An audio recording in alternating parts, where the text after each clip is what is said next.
Vũ Mục Bạch, ký giấy chuyển nhượng đất ở phía tây thành phố. Ta sẽ cân nhắc thả ngươi. Mơ đi cưng. Đóa hồng có gai này ta đã muốn hái từ lâu rồi. Một người phụ nữ thì nên ngoan ngoãn ở nhà cho con bú, sinh con đẻ cái. Học đòi đàn ông làm người giàu nhất làm gì?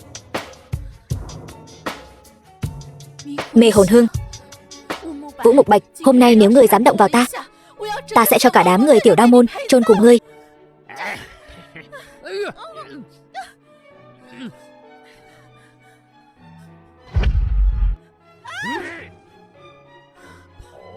Chạy. Ta muốn xem thử xương cốt của ngươi có cứng như cái miệng của ngươi không. Nhị sư nương. Tiểu Huyền, dám động vào sư nương của ta.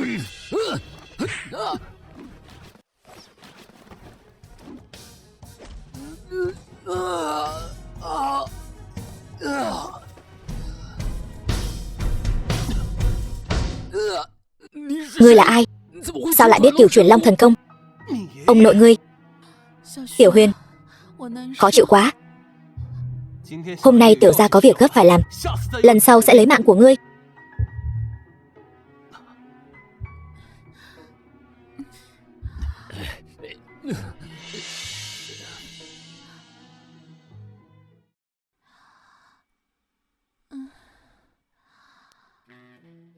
Tôi nóng quá. Nhị sư nương nổi tiếng là một tổng tài băng giá. Sư nương là người nóng. Nhị sư nương, người bị bệnh rồi. Tôi đi lấy thuốc cho người.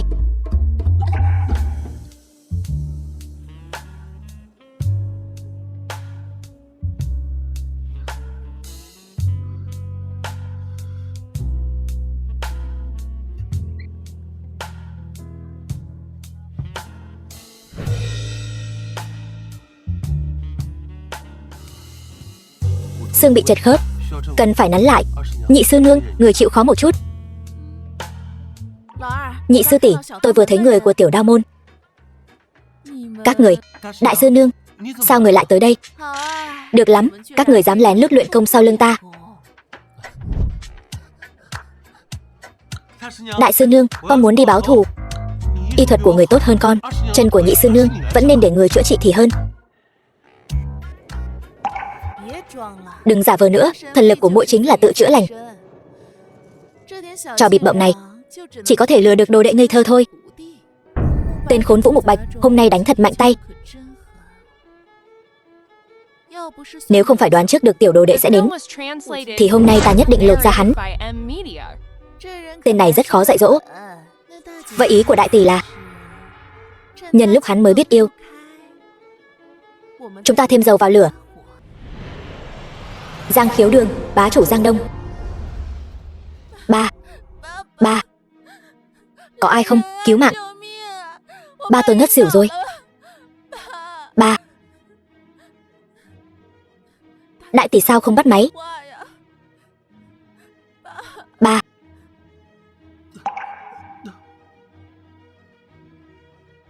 Tôi là hội trưởng hiệp hội y dược. Chuyên gia Hoàng. Bệnh nhân lao lực quá độ, đột quỵ nhồi máu cơ tim. Bác sĩ, mau cứu ba tôi. Tiền không thành vấn đề. Không muốn ông ta mất mạng thì đừng động vào.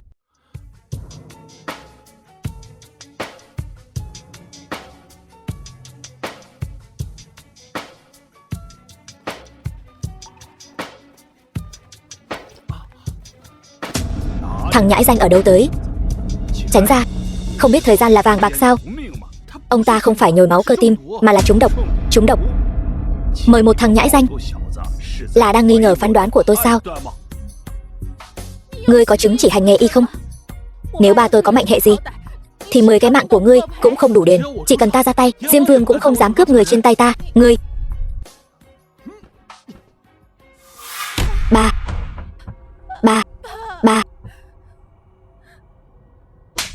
Nếu ba tôi có chuyện gì bất trắc, ta sẽ cho cả nhà ngươi chôn cùng. Thằng nhãi không biết trời cao đất dày. Chuyện này rắc rối rồi. Bây giờ tính khí mấy em này dữ dằn vậy sao? Tôi nói cô nương này, vừa rồi tôi bước ra là máu độc trong cơ thể ba cô, không quá 10 phút nữa ông ấy sẽ tỉnh lại. Cô lại tốt bụng cho tôi một cái tát. Chuyện sao có thể? Ba thấy thế nào? Ta không sao. Hơn nữa còn cảm thấy tu vi tăng lên một bậc.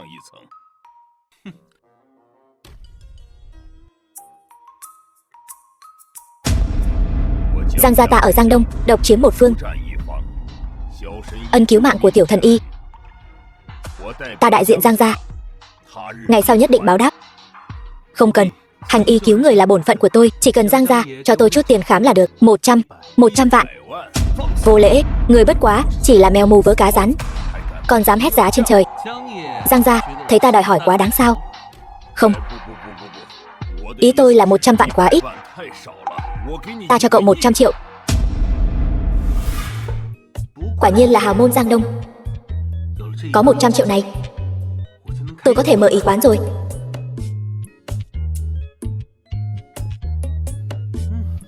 Dòng người bên phải, cửa hàng hướng nam. Không tệ, chính là nó. Ông chủ, tôi muốn thuê một mặt bằng, mở một y quán. Bao nhiêu tiền một tháng? Y quán? Chàng trai trẻ, tôi khuyên cậu đừng mở cửa hàng ở đây. Tôi e rằng cậu tiền kiếm được không đủ bù lỗ.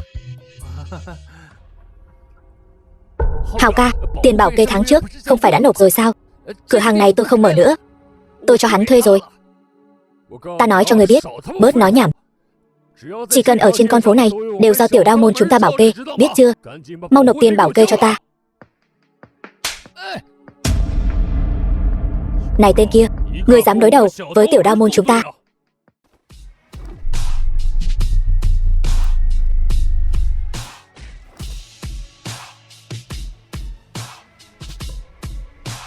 Thằng nhóc, chỗ dựa của tôi là Vũ gia, hoàng đế ngầm Giang Đông.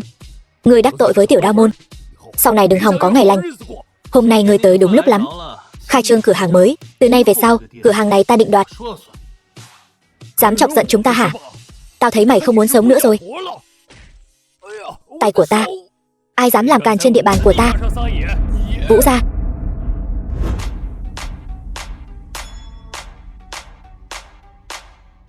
Là ngươi, Vũ Mục Bạch, đây chính là ngươi tự mình dâng tới cửa. Nợ lần trước, hôm nay tính luôn một thể. Ngũ gia, ngươi phải báo thù cho tôi. Tên nhóc này phế tay phải của tôi. Ngươi câm miệng cho ta, đây là Trần gia. Trần gia có thể mở cửa hàng ở phố Phúc Lâm là vinh hạnh của tiểu đao môn tôi. Từ hôm nay trở đi, tiểu gia ta sẽ mở cửa hàng ở đây. Nếu để ta thấy các người còn thu tiền bảo kê, ta sẽ tháo khớp tay ngươi.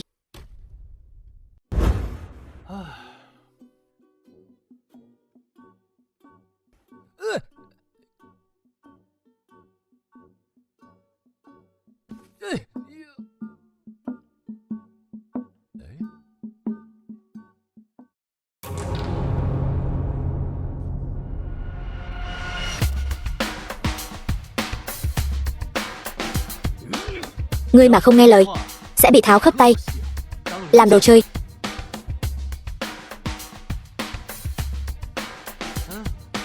Anh hùng không chịu thiệt trước mắt, hôm khác sẽ tới tính sổ với ngươi.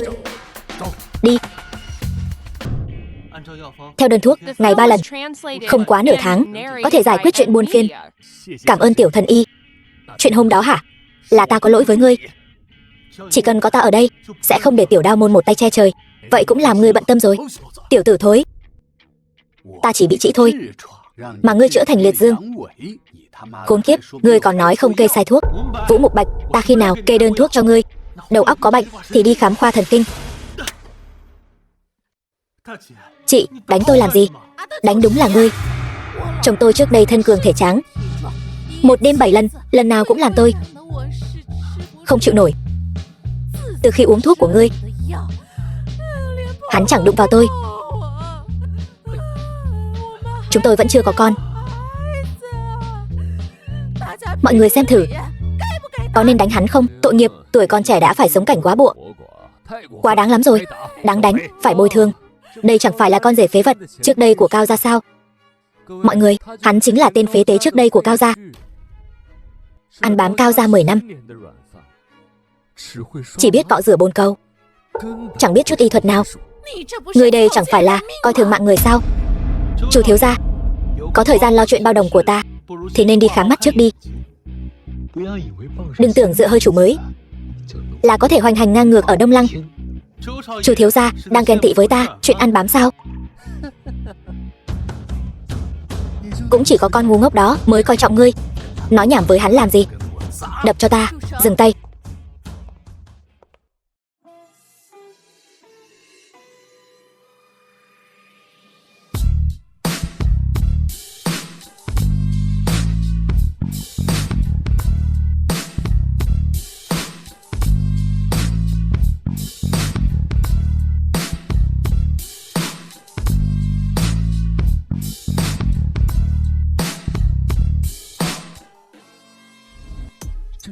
Đây là đại minh tinh Giang Nê, con gái của Giang Đông bá chủ Giang Khiếu Đường.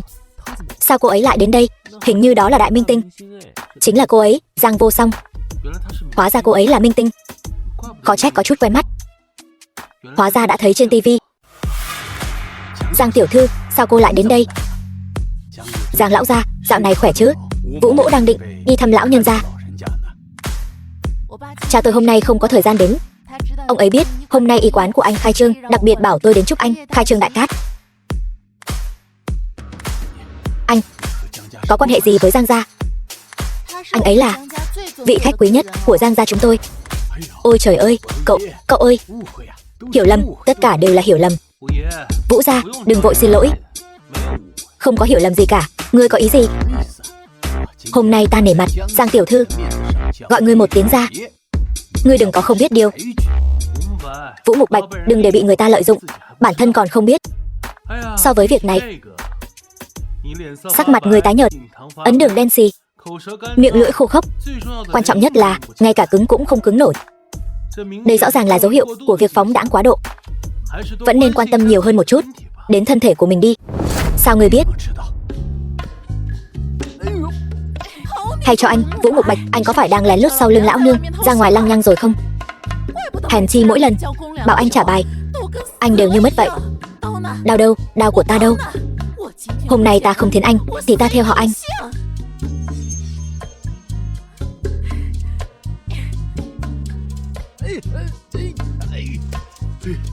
Trần gia, ta sai rồi, người mau cứu ta với.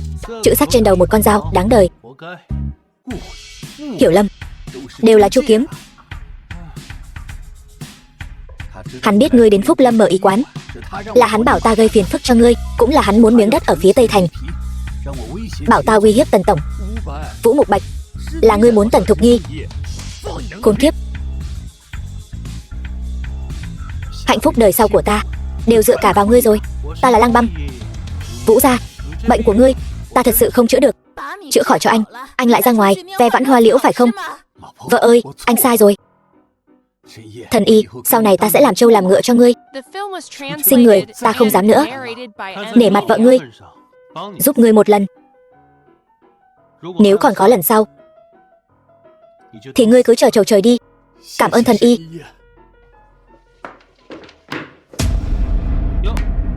Chu đại thiếu gia, sao còn quỳ vậy? Tiệm hôm nay khai trương, ai lễ quỳ lại đặc biệt này, tôi thật sự vô cùng cảm kích, tôi thực sự rất biết ơn.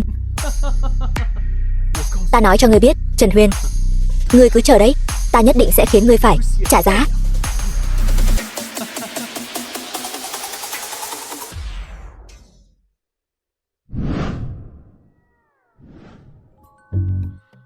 Nhìn cái gì mà nhìn? Anh mà dám có ý đồ đen tối với ta, ta sẽ...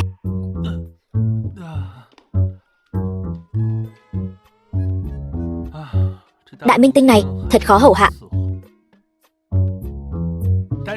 Mọi người chê cười rồi, chúng ta giải tán thôi, giải tán rồi, chúng ta chính thức khai trương, về nhà ăn cơm sư nương nấu thôi. Trần Huyền, Giang tiểu thư, Giang tiểu thư, muộn thế này rồi, tìm tôi có việc gì không? Bên trong chỉ có một mình anh thôi sao? Đúng vậy.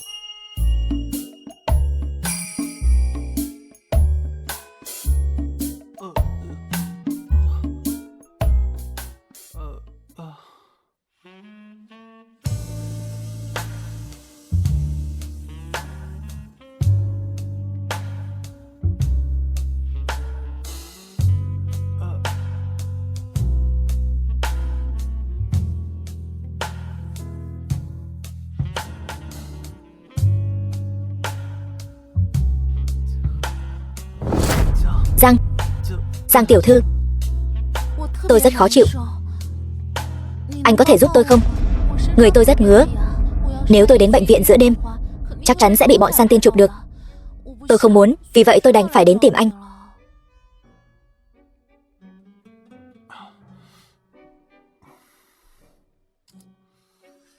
Tôi đây có phải bị dị ứng không? Không sao, cô cứ lên giường nằm trước đi.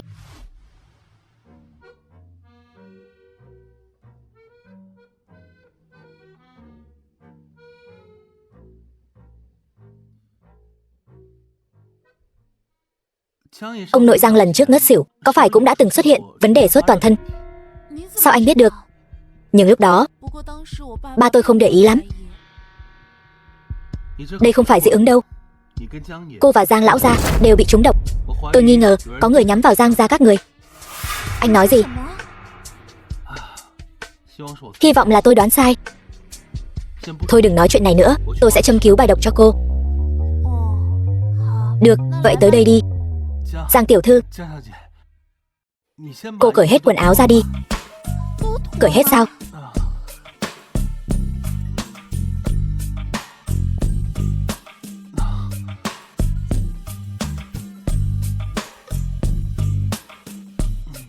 Anh có thể quay lại rồi.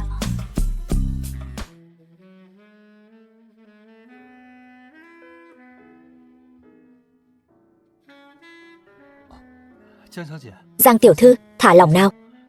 Khi châm cứu nhất định phải thả lỏng, nếu không sẽ rất khó có hiệu quả.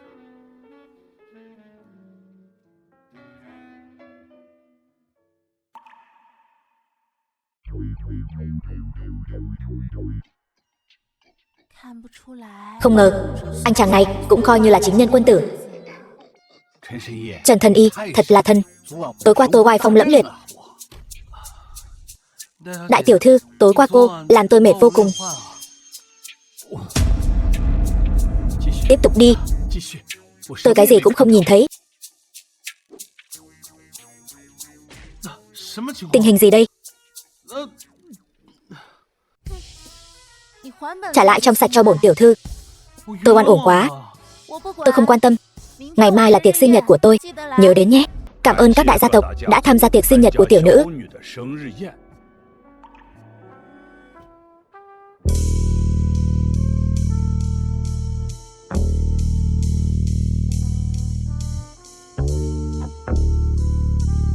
Đại minh tinh Giang Vô Song, nhìn ngoài đời còn đẹp hơn trên tivi.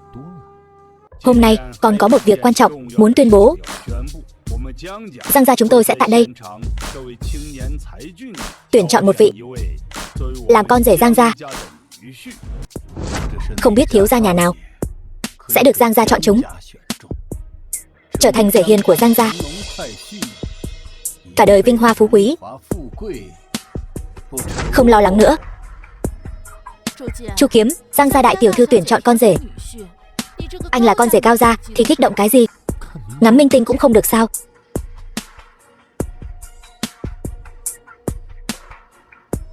Người này hiện đang ở dưới kia. Tôi đã thấy anh rồi. Đại minh tinh tự mình xuống tuyển chồng, thật kích thích. Tin tức ngày mai chắc chắn sẽ rất hot. Đúng vậy, con đàn bà này chẳng qua chỉ trắng hơn em một chút. Có gì mà đắc ý? Em muốn xem thử con rể Giang gia rốt cuộc là ai. Cô ta xuống rồi. Là tôi, Chu Kiếm, anh. Nhìn cô nàng này cũng khá xinh đẹp. Cô ta đi về phía tôi rồi. Không được, buông ra. Giang tiểu thư.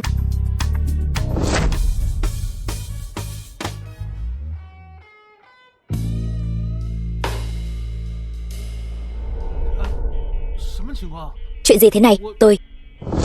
Không phải tôi, là hắn. Giang tiểu thư, cô bị mù rồi sao? Cô muốn chọn hắn. Giang tiểu thư, cô còn trẻ, đừng để bị kẻ nào đó lừa gạt.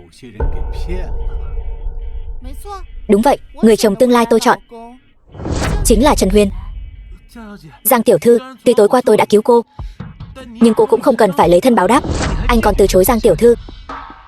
Giang tiểu thư, tôi là đích tử Chu gia. Chu gia là một trong tứ đại gia tộc. Công ty điện ảnh của tôi có thể cho cô tài nguyên tốt nhất. Chu Kiếm, anh nhầm rồi chứ. Anh là con rể Cao gia. Cao Giao đã đính hôn còn có thể hủy hôn. Chuyện này cô có kinh nghiệm hơn tôi. Anh, Giang tiểu thư, năng lực của Trần Huyền tôi rõ như ban ngày. Hắn ta không xứng với sự yêu ái của Giang gia. Lão già này, lời này tôi không thích nghe. Còn tưởng mình là Ngọc Hoàng thượng đế. Tiểu gia ta cưới ai, liên quan gì đến Cao gia các người. Ban đầu tôi còn không muốn, bây giờ lại muốn thử xem sao. Buông ra. Trần Huyền, mày cũng xứng sao? Đại minh tinh, cô nên sáng mắt ra. Hắn ta chỉ là một tên ăn bám vô dụng.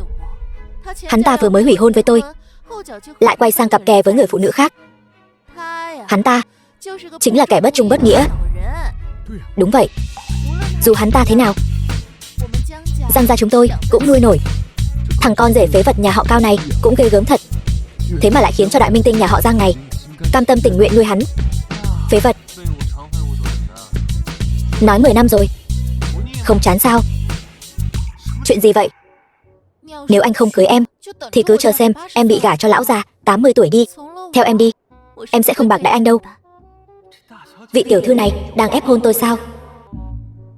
Nhóc con, tôi sẽ tính sổ với cô sau. Anh,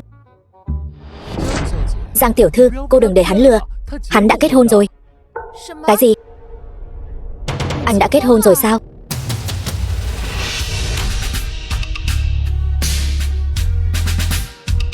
Tứ muội, muội định ôm chồng ta tới khi nào? Nhị tỷ, nhị sư nương, cô là tứ sư nương của ta. Anh là Tiểu Huyền, nữ thủ phủ giàu nhất Đông Lăng thị. Tần Thục Nghi, sao cô ấy cũng tới đây? Hôn sự này ta không đồng ý. Tần tổng, lâu rồi không gặp. Gió nào đưa cô tới đây vậy? Ta tới để đưa cái tên đồ đệ không nghe lời này về. Trần Thân Y là ân nhân cứu mạng của ta. Nhị tỷ, sao tỷ không nói cho muội biết sớm hơn? Tiểu Huyền xuống núi rồi sao? Nếu tỷ nói cho muội biết sớm hơn, chẳng phải là chưa kịp nói cho muội biết sao? Thật là kỳ lạ. Phế vật mà nhà họ Cao chúng ta không cần, hai người lại tranh nhau giành lấy. Thêm một câu nói nhảm nữa, ta sẽ cho nhà họ Cao các người biến mất ngay lập tức.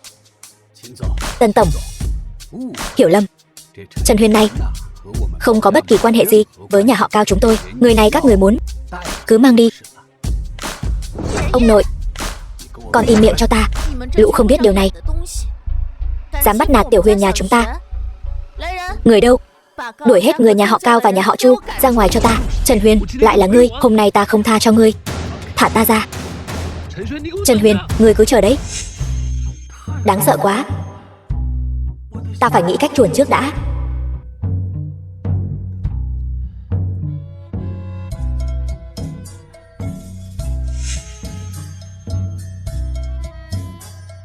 Tiểu đồ đệ, đợi ta với. Mời vào.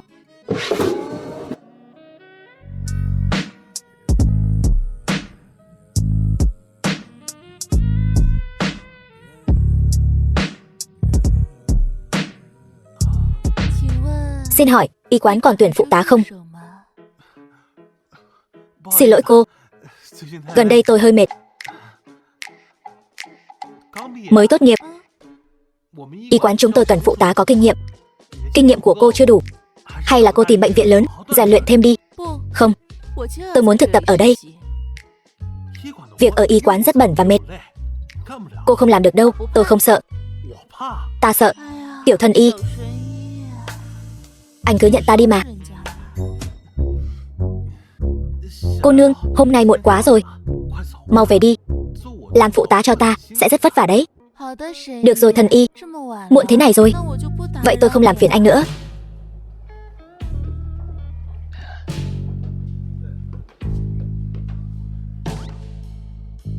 Phải rồi, Tiểu Thần Y, tối nay nhất định đừng ra khỏi nhà. Nếu không, anh sẽ gặp xui xẻo đấy. Thần thần bí bí, lão tử đây có tin mấy thứ nhảm nhí này đâu. Thằng nhãi danh, xem ta xử lý người thế nào. Xem ra chú Kiếm không lừa tôi. Phòng khám của tôi chẳng có ma nào đến. Thật sự là bị thằng nhóc đó cướp mất rồi. Giang ra cho cậu 100 triệu, còn chưa đủ sung sướng, còn dám đến Phúc Lâm tranh giành khách với tôi. Thằng nhóc, mày cứ đợi đấy. Cuối cùng cũng xong việc rồi. Tối nay nhất định đừng ra khỏi nhà. Tối nay nhất định đừng ra khỏi nhà. Trùng hợp, chắc chắn là trùng hợp. Ta không tin mấy thứ nhảm nhí này.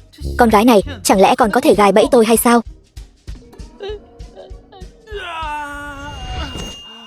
Tối nay nhất định đừng ra khỏi nhà. Tối nay nhất định đừng ra khỏi nhà.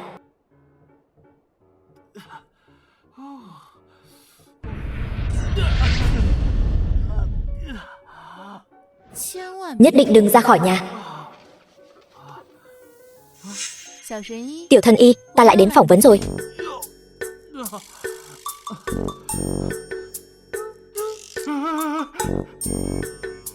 Cô rốt cuộc là ai? Tôi chỉ là một bác sĩ thực tập thôi. Cô học qua kỳ môn độn giáp sao? Biết sơ sơ thôi. Tối qua tôi bấm đốt ngón tay tính toán. Tính ra hôm nay anh không nên ra khỏi nhà. Cho cô một cơ hội phỏng vấn.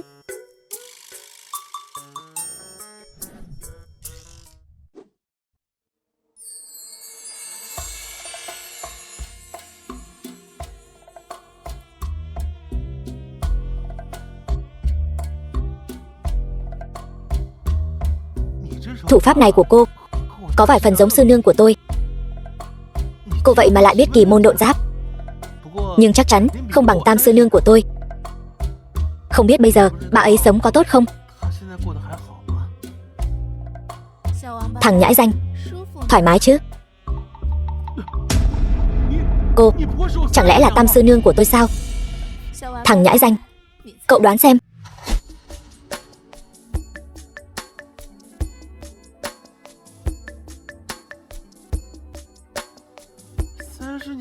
Tam sư nương là một bà đồng, sao lại cót lai thành y tá thế này? Tam sư nương, chẳng phải lúc tôi còn nhỏ sư nương đã xuống núi lấy chồng rồi sao? Không lấy được. Tại sao? Tôi khắc phu. Làm nghề này của chúng ta tiết lộ thiên cơ quá nhiều.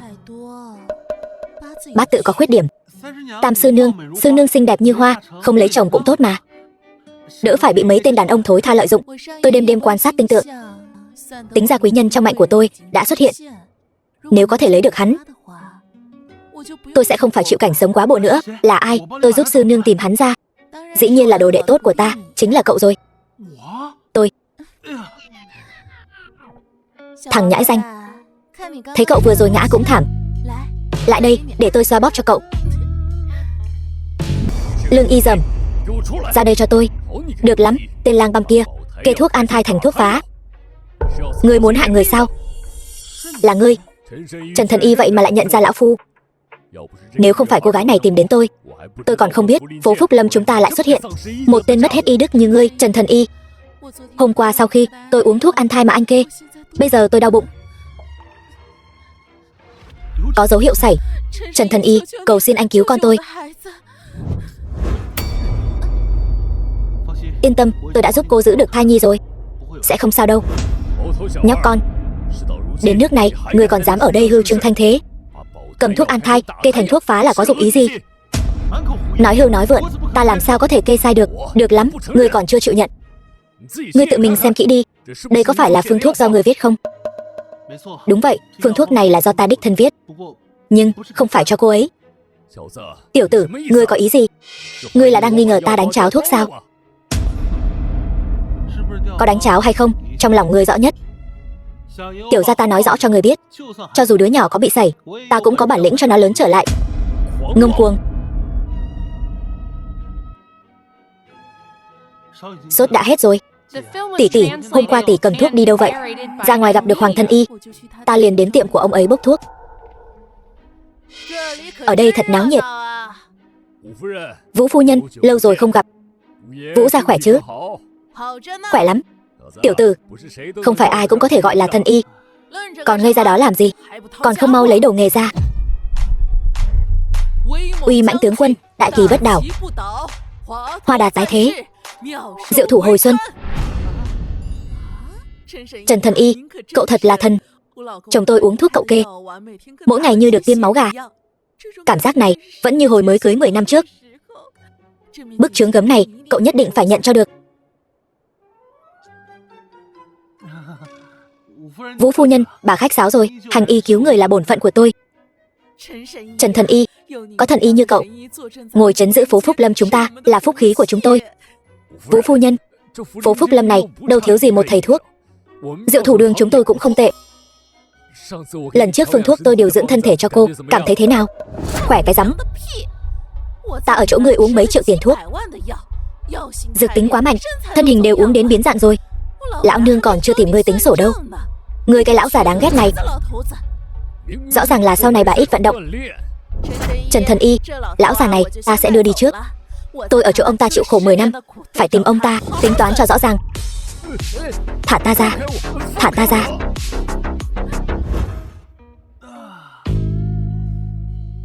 Tiểu đồ đệ, cậu giỏi quá, cái gì cũng chữa được. Cứu mạng, cứu mạng, cứu mạng, cứu mạng. Đau quá. Tiểu ca, cứu tôi.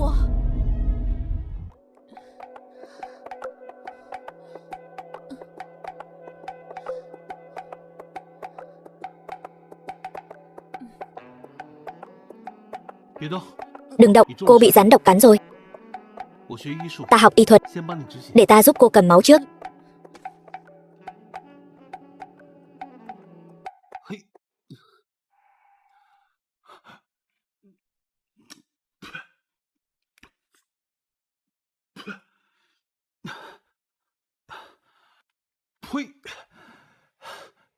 Được rồi, để ta tìm thảo dược đắp lên. Không quá một ngày sẽ khỏi. Tiểu ca, huynh thật lợi hại. Ta thấy đỡ đau nhiều rồi. Trong núi đơn sơ, phòng khám của ta ở dưới chân núi. Ta đưa cô xuống núi.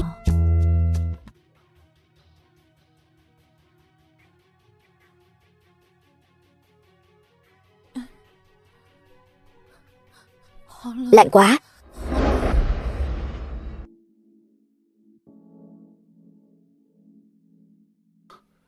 Cởi áo ướt ra trước đã. Dư độc vẫn chưa hoàn toàn tiêu trừ, nội ngoại yếu, không được nhiễm lạnh.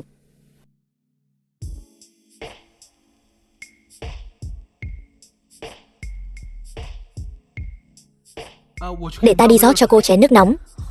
Lạnh quá. Đừng đi. Lạnh quá.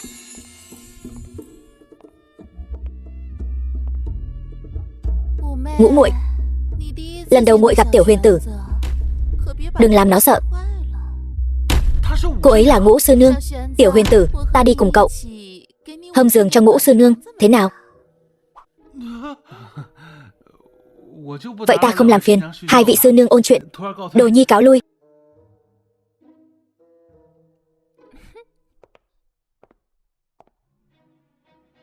Nữ vương lính đánh thuê số 1 toàn cầu. Sao lại trúng phải thứ nọc rắn còn con này chứ? Đường đường là tam tiên của Bách Lý thần toán, sao lại đến cái y quán rách nát này làm y tá chứ? Tiểu đồ đệ của chúng ta khó chịu lắm. Chúng ta dùng khổ nhục kế, hoàn toàn không xử lý được. Xuống núi 10 năm, tâm trí đã mở mang, nhưng vẫn là kẻ cứng đầu. Đại tỷ, nhị tỷ, tứ muội đã xuống núi từ lâu, cũng không thu phục được Tiểu Huyền. Thật là oan gia. Bản lĩnh bấm độn của tỷ đâu rồi? Mau tính toán xem, thằng nhãi này cuối cùng sẽ bị ai bắt gọn. Thiên mệnh của quân vương, sao ta, một thần nữ, có thể đoán được? Yên tâm, ta tự có cách. Mỗi một đời quân hậu đều được chọn từ những thần nữ bảo vệ hắn. Vị trí quân hậu này sẽ thuộc về chính là người đầu tiên phá thân đồng nam của hắn. Chị em chúng ta cứ tùy cơ ứng biến thôi. Mạnh cách ta cô sát, khắc phu khắc tử, lấy 15 ông chồng, còn chưa tới đêm tân hôn đều bị ta khắc mất cả rồi. Yên tâm, tiểu đồ đệ nhà ta mạnh cứng.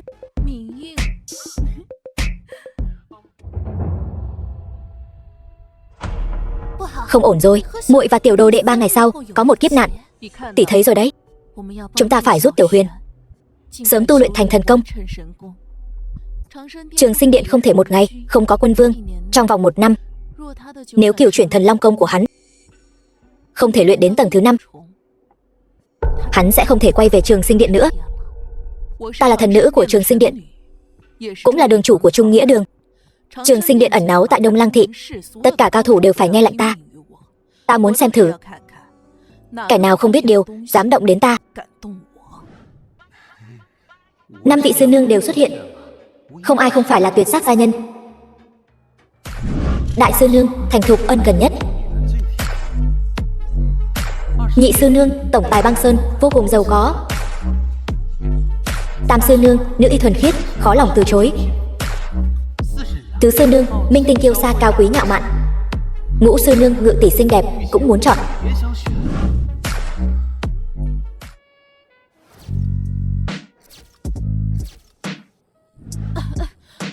Chồng ơi, ai là chồng cô? Đến đây làm gì? Em bị bệnh. Bị bệnh thì đến bệnh viện. Cái phòng khám nhỏ này không chứa nổi vị đại Phật như cô đâu. Trần Huyền, em sai rồi.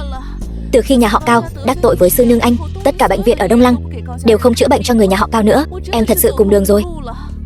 Tự làm tự chịu. Trần Huyền, anh nghe Vũ gia nói, bệnh gì anh cũng chữa được. Dù sao chúng ta cũng quen biết nhau. Anh thật sự muốn thấy nguy không cứu sao?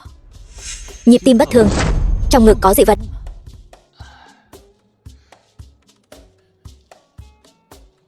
Qua nằm đi. Đủ rồi. Không muốn tiêu đời thì nằm im đó.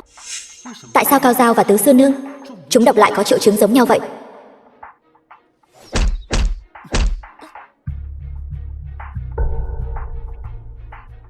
Ngực hình như thật sự không đau nữa rồi. Khỏi bệnh rồi thì cút nhanh đi. Trần Huyền, em sai rồi. Trước đây đều là em không tốt. Chúng ta trai chưa vợ, gái chưa chồng. Chúng ta bắt đầu lại được không? Cao Giao, cô thật không biết xấu hổ. Thật sự coi ta là kẻ nhặt ve chai sao? Ta biết anh chỉ mạnh miệng thôi, trong lòng anh vẫn còn quan tâm ta, đúng không? Tam sư nương, tôi vừa mới chữa bệnh cho cô ấy. Hồ ly tinh ở đâu ra đây? Sắp tiêu đời đến nơi rồi, còn nghĩ đến chuyện câu dẫn người khác ở đây. Ngươi nói bậy bạ gì đó? Bệnh của tôi đã khỏi rồi. 7 ngày, không quá 7 ngày.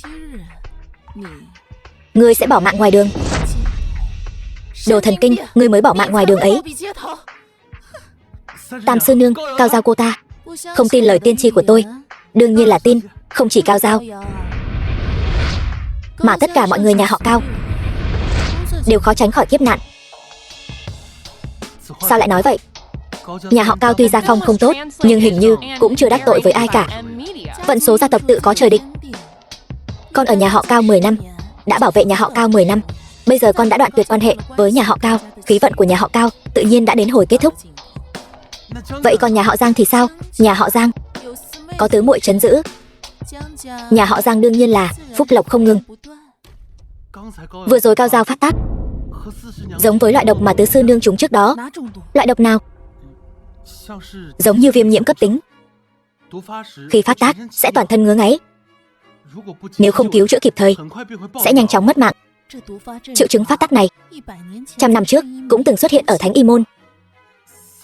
Tam sư nương, ý người là loại độc này đến từ Trường Sinh Điện. Năm đó Trường Sinh Điện là y tông, nắm giữ mạch sống của y môn. Thiên hạ y giả đều nghe theo mệnh lệnh. Có y thì có độc. Luyện Ngục Môn chính là độc tông, là một nhánh của dòng dõi Điện Trường Sinh. Luyện Ngục Môn, chính xác, lúc con vừa mới sinh ra, Luyện Ngục Môn xảy ra phản loạn. Môn chủ Luyện Ngục Môn lại muốn phân cao thấp giữa y và độc. Quân thượng vì muốn bảo vệ con không bị Luyện Ngục Môn bức hại, nên con được 5 vị thần nữ chúng ta nuôi nấng trưởng thành. Vậy ra độc này rất có thể là đến từ Luyện Ngục Môn. Đừng nghĩ nhiều, dư nghiệt của Luyện Ngục Môn đã bị tiêu diệt hết rồi. Độc này có thể chỉ là một sự trùng hợp. Con hãy tu luyện cho tốt, hoàn thành thần công, trở lại Điện Trường Sinh mới là điều quan trọng nhất. Vâng, đây là đan dược của Thánh Y Môn ta, không lừa không bịp, bao trị bách bệnh.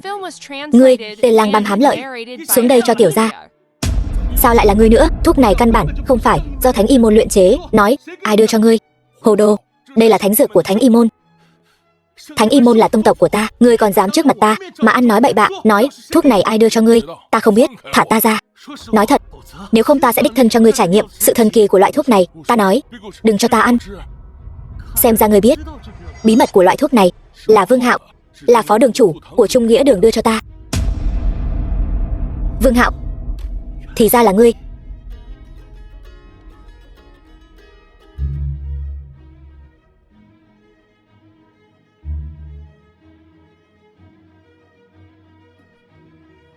Vương Hạo, nếu ngươi dám động vào ta, ta nhất định sẽ cho ngươi sống không yên ổn. Nếu không muốn cô ta trầu trời, một mình đến Dạ Sắc hội sở.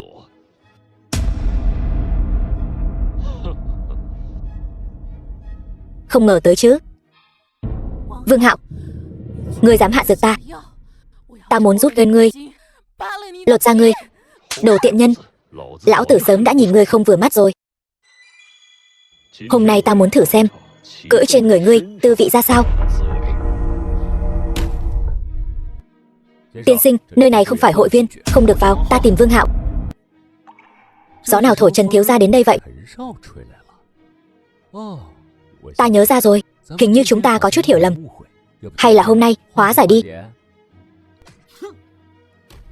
Đừng tưởng ta không biết, các ngươi đang lén lút làm trò quỷ gì.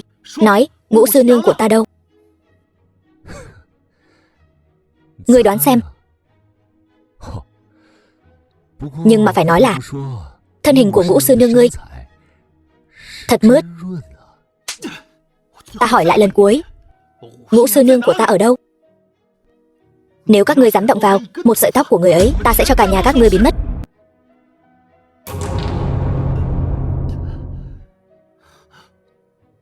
Mê hồn hương, khốn kiếp, dám đánh ta, đánh nó cho ta. Gọi ngươi một tiếng Trần thiếu gia mà còn được voi đòi tiên. Kéo nó vào cho ta.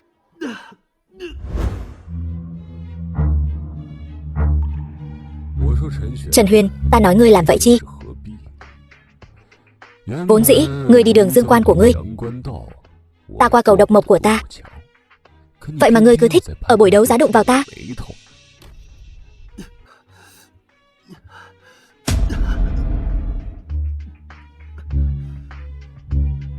Đồng Lăng thị còn chưa đến lượt ngươi làm càn. Mau thả Ngũ sư nương của ta ra. Tiểu tử, nơi này là địa bàn của ta, ngươi sẽ hối hận. Ta, Vương Hạo, ngần ấy năm chưa từng làm chuyện gì hối hận.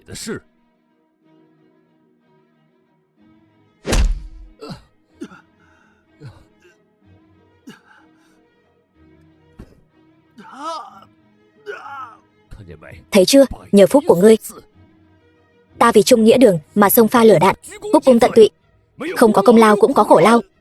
Thế mà Mạc Tuyết Oanh đó không chỉ độc chiếm quyền lực đường chủ, còn muốn ta làm cún cho tên phế vật như ngươi. Làm cún cho ta là ta coi trọng ngươi đấy. Ta nể mặt ngươi lắm rồi đấy nhé.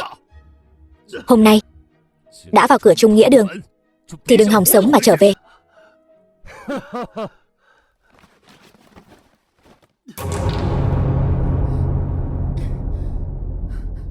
Tiểu Huyền,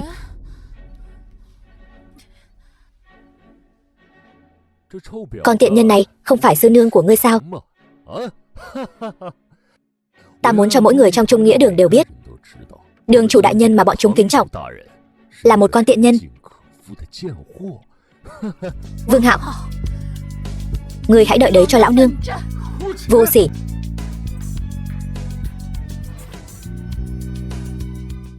Hai thầy trò các ngươi thương lượng đi. Ta đi ra ngoài trước, để các ngươi khỏi ngại.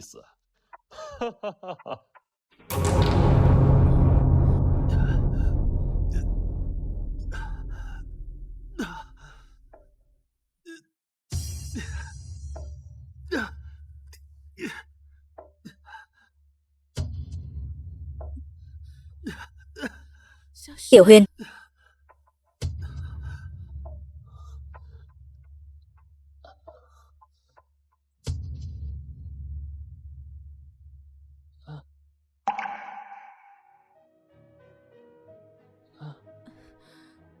Tiểu Huyền, Sư nương, xin lỗi, ta đến muộn rồi. Tiểu Huyền. Tiểu Huyền, thân thể con nóng quá. Ta bị hạ dược rồi.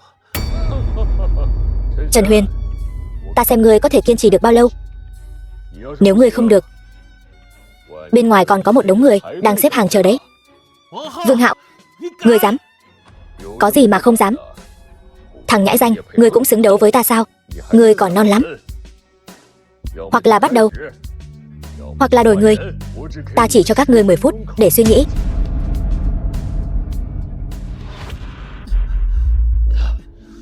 Tiểu Huyền, Ngũ sư nương, ta. Tiểu Huyền, Tiểu Huyền, Tiểu Huyền, ta bị người khác lợi dụng. Chi bằng bây giờ cứ cho cậu. Chỉ cần cậu bằng lòng, ta bây giờ sẽ đi tắm. Đúng rồi, tắm rửa. Chúng ta cùng tắm. Tắm rửa nhất định có thể giúp chúng ta bình tĩnh lại. Còn 5 phút. Tính kiên nhẫn của ta cũng có hạn.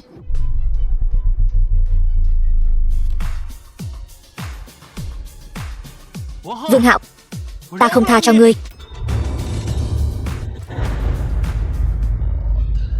Tính rượu không uống, lại muốn uống rượu phạt. Vương Hạo, cút ra đây cho lão tử.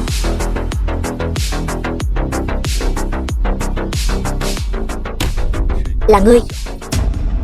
Mục Bạch, ngươi tới làm gì? Trần Thần Y gì chứ? Hôm nay ngươi phải cho ta một lời giải thích. Bớt giả ngu với ta. Ngươi cướp nữ nhân của Trần Thần Y, chán sống rồi sao?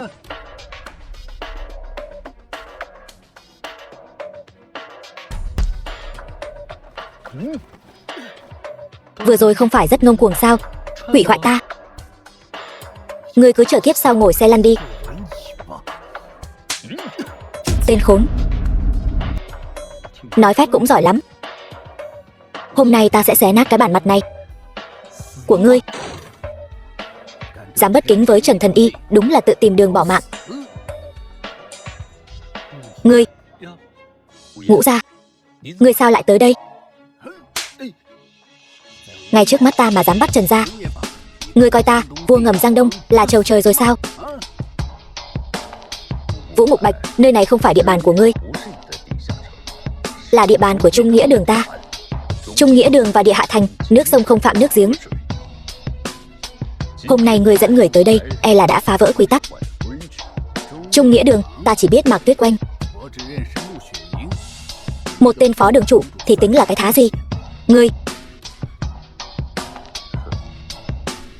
Vị đại tiểu thư lính đánh thuê của ngươi mới vừa nằm trên giường của ta đó.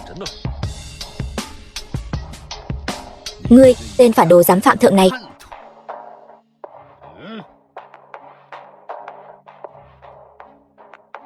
Trung Nghĩa Đường bây giờ, ta làm chủ. Nể mặt ngươi cũng là một bá chủ Giang Đông. Chuyện này ngươi đừng nhúng tay vào. Ta còn kính ngươi một tiếng Vũ gia. Nếu không, ngươi cũng giống bọn chúng. Băm nhỏ cho chó ăn. Lão tử lăn lộn ở Giang Đông, gây dựng danh tiếng lúc ngươi còn chưa cai sữa. Có bản lĩnh thì thử xem. Lão Vũ, thanh bảo đao của ngươi thật sự đã già rồi.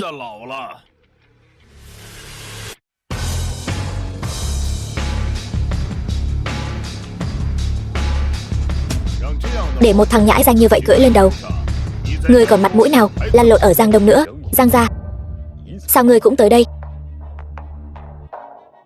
Mê hồn hương, đồ hạ lưu, mau thả Trần gia ra. Không ngờ Trần Huyền tên phế vật này lại có thể kinh động hai vị đại Phật trên dưới Giang Đông. Một tên phế vật không có tu vi làm sao đấu với ta? Ta lấy mạng hắn bây giờ cũng như bóp nát một con kiến. Vương Hạo, ngươi thật to gan. Đợi lão nương khôi phục tu vi, lột ra ngươi làm đèn lồng. Đồ không biết trời cao đất dày. Ngươi còn chưa biết mình đã chọc phải ai. Lũ sâu bọ hèn mọn, còn dám ở trước mặt Trần gia kiêu ngạo.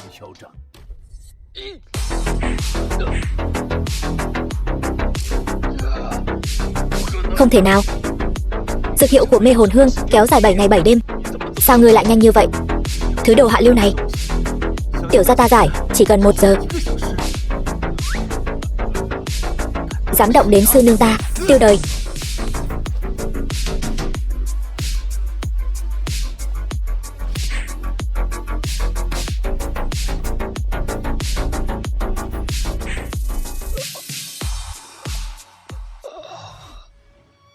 Ngươi là ai? Tại sao lại biết cửu chuyển Long Thần Công? Ngươi không xứng biết. Lũ già các ngươi. Đông Lăng thị sắp sửa trở thành thiên hạ của luyện ngục môn. Các ngươi sống không được bao lâu nữa đâu. Luyện ngục môn, nói xem có quan hệ gì với luyện ngục môn? Luyện ngục môn không phải mấy trăm năm trước đã bị Thận Nhất môn tiêu diệt rồi sao? Luyện ngục môn am hiểu dùng tà độc, có liên quan đến việc ta trúng độc trước đây. Quả là ta đã xem thường ngươi. Trần gia, Vương Hạo tiểu tử này có liên quan đến việc Giang gia ta trúng độc. Xin giao hắn cho ta. Ta sẽ cạy miệng hắn, buộc hắn khai hết mọi chuyện về luyện ngục môn. Giao cho các ngươi.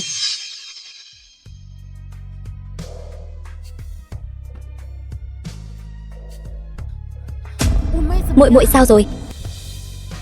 Dược hiệu của linh hồn hương đã được ta hóa giải, sắp tỉnh lại rồi. Chuyện trong lời tiên tri vẫn xảy ra. May mà chỉ là kinh động một trận. Ta vừa moi được từ miệng Vương Hạo, luyện ngục môn đã trở lại. Sau trận đánh đó, dư nghiệt của luyện ngục môn đã chạy đến Đông Lăng. Không ổn, ngũ hành biến quái. Sư nương, ý người là sao? Tương lai, người mà 5 vị sư nương chúng ta hầu hạ không phải con. Lần này luyện ngục môn xuất hiện ở Đông Lăng nhất định là nhằm vào con mà đến. Bây giờ đi tìm lão nhị, nhờ bà ấy chuẩn bị chút ngân lượng cho con. Nhớ cẩn thận. Ta ở nhà chăm sóc ngũ muội.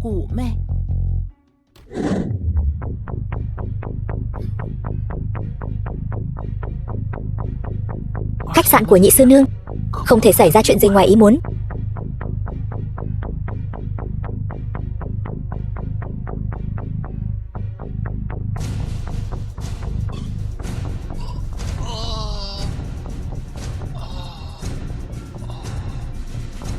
Mau gọi Vương tiên sư, đừng cản đường, mau để ta vào.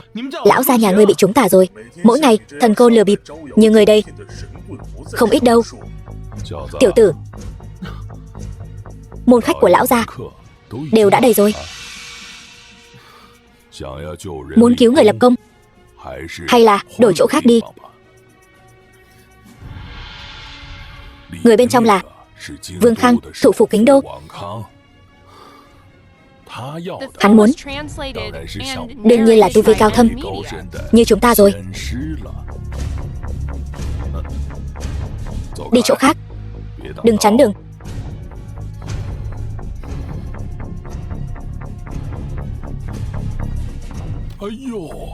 Lão gia,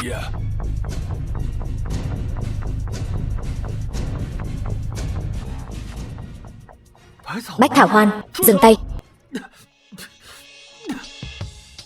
Không thể ăn, nó có trùng cổ. Tiểu tử thối, dám chất vấn ta, Vương tiên sư.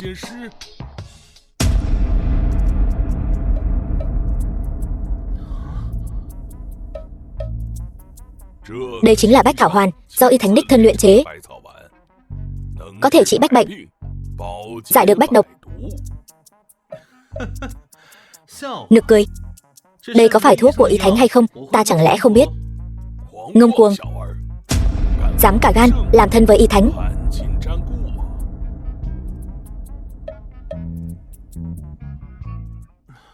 Người trẻ tuổi, khẩu khí người cũng không nhỏ, nhưng người ấn đường đen kịt. Hôm nay ắt có tai họa giáng xuống.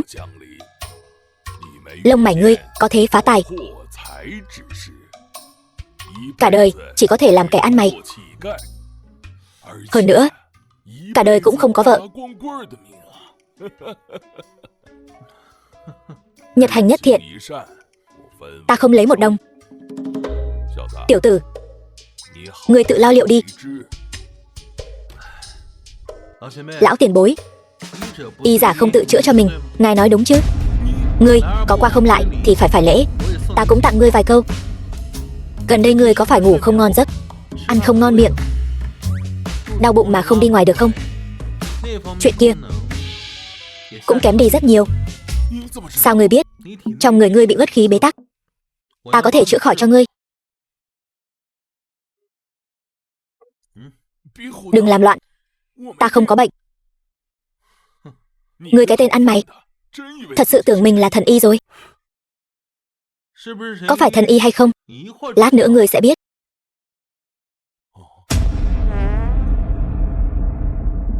Tiểu tử, ngươi cứ chờ đấy.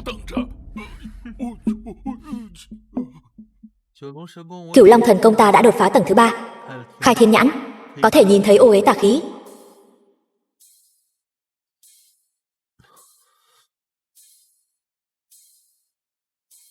Không ổn, cổ độc đã xâm nhập vào não.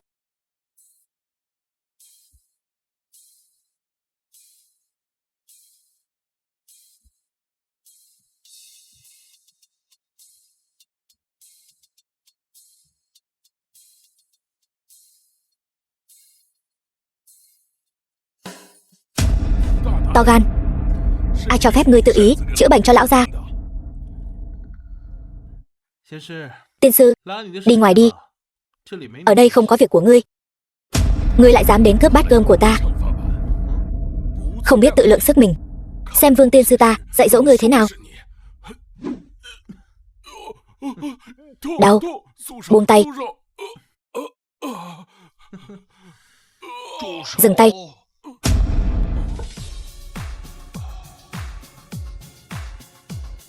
Lão gia ngài tỉnh rồi. Ngươi cái tên tiểu tử. Lão gia đều là tiểu tử đó quấy rối. Cái đầu của ta nhẹ nhõm hơn nhiều rồi. Cái gì? Cho hắn tới đây. Ngươi gây ra đại họa rồi. Dám đắc tội Vương lão bản, Vương gia Kính Đô sẽ không tha cho người đâu. Cầm miệng, không được vô lễ với tiểu thần y.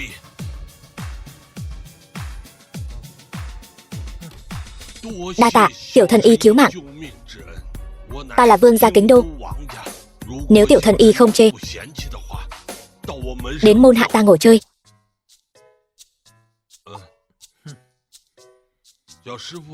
Tiểu sư phụ tu hành mấy năm rồi? The film was translated and narrated by M Media. 10 năm. Tu vi còn non, nhưng thủ pháp không tồi. Có hứng thú làm môn khách của ta không? Số này 100 triệu. Tiểu thần y tuy năng lực xuất sắc, nhưng tu vi còn kém. 1 tháng 1 vạn, đến không? Có 1 vạn thôi sao? Thằng nhóc không biết điều. Lão gia đích thân mời người làm môn khách Vương gia, là phúc phận 100 năm tu mới có. Với cái đạo hạnh này của ngươi, 1000 cũng coi như nhiều rồi.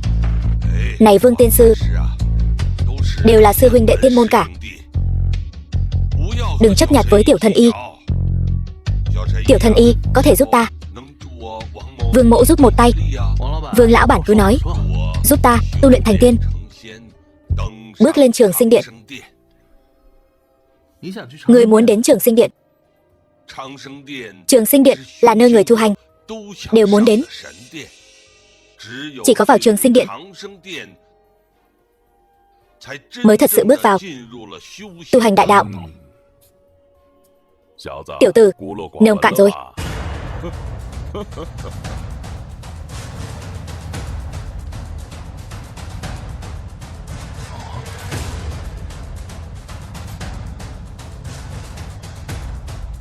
Chậm đã, to gan.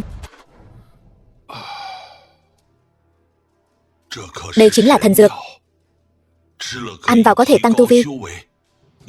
Tu vi kéo dài tuổi thọ. Chưa ăn thuốc, trước đó cái chân này của ta đã ngồi xe lăn 10 năm rồi. Vương lão bản, gần đây ngươi có phải ngũ giác suy yếu, vị giác biến mất? Sao ngươi biết? Ra ngoài phải có y giả bên cạnh. Phế vật không biết tự lượng sức. Vừa rồi là ngươi may mắn cứu được lão gia nhà ta. Với 10 năm tu hành của ngươi, còn dám ra ngoài làm trò cười. Đừng làm khó tiểu thần y. Căn bệnh này của ta tìm khắp Đông Lăng, tất cả các chuyên gia hàng đầu cũng không chữa khỏi. Đó là vì bọn họ không giỏi bằng ta. Được, cho tiểu thần y một cơ hội thể hiện.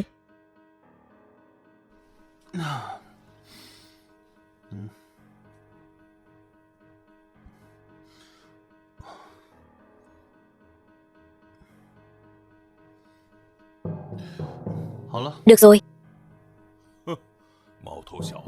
chỉ là tên nhóc. Ngươi châm vài mũi, lão gia nhà ta khỏi bệnh rồi. Vậy thì toàn bộ chuyên gia Đông Lăng đều đi ăn mày hết. Vương lão bản nếu không tin, có thể ăn thử ngay bây giờ, xem có vị gì không.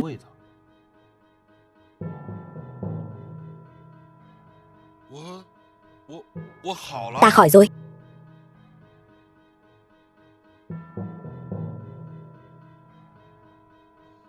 Đã lâu rồi không được ăn cơm thoải mái như vậy.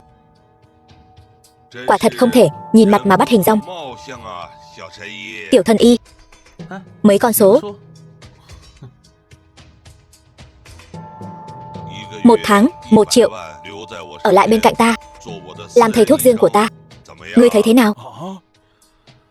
1 triệu. Vương lão bản, nếu lần sau còn cần, ta sẽ tự mình đến. Thứ không biết điều. 1 triệu đấy. Vãn bối cáo từ.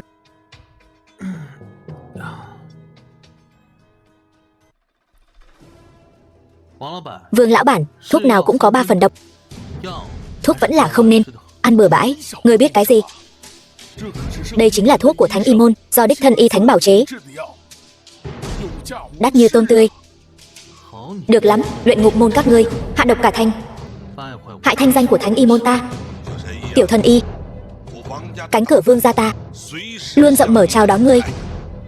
Vương lão bản, nhất định phải nhớ buổi tối phải đi sát lề đường, nếu không sẽ gặp tai nạn máu me. Tai nạn máu me. Đa tạ tiểu thần y nhắc nhở. Buồn cười. Lão gia gặp tai nạn máu me, ta lại không biết sao. Đến lúc đó sẽ biết. Ta từng được chỉ điểm của Tam Tiên Cô, đệ tử của Bách Lý Thần Toán. Miệng vang lời sắt, chẳng bao giờ sai. Tam Tiên Cô tu vi thâm hậu, chỉ có thể nhìn từ xa, khó mà tiếp cận. Ta cũng nghĩ vậy. Tiểu thần y, xin dừng bước. Tiểu thần y, giúp ta đại ân như vậy, thế mà không lấy tiền. Cái này người nhất định phải giữ gìn cẩn thận. Đây là thư mời của Tàng Bảo Các. Toàn bộ Đông Lăng sở hữu thư mời Tàng Bảo Các không quá 10 người. Đây chính là biểu tượng thân phận. Có cái này, linh dược bảo vật của Đông Lăng há chẳng phải có được dễ như trở bàn tay. Vương lão bản, lễ vật này có phải quá quý giá rồi không? Tiểu thần y, chỉ cần ngươi có thể giúp ta bước lên Trường Sinh Điện, ta mua cả Tàng Bảo Các tặng cho ngươi cũng chẳng đáng là gì. Tu luyện y pháp, tu thân dưỡng tính, tu luyện võ thuật, tăng cường sức khỏe. Vương lão bản, không cần thiết phải chấp niệm với việc tu hành như vậy. Thần tiên còn đang ngưỡng mộ phàm nhân. Thật ra Trường Sinh Điện cũng không đẹp lắm đâu. Ngươi lầm rồi. Được tận mắt gặp điện chủ Trường Sinh Điện là tâm nguyện cả đời ta. Sẽ có một ngày được gặp.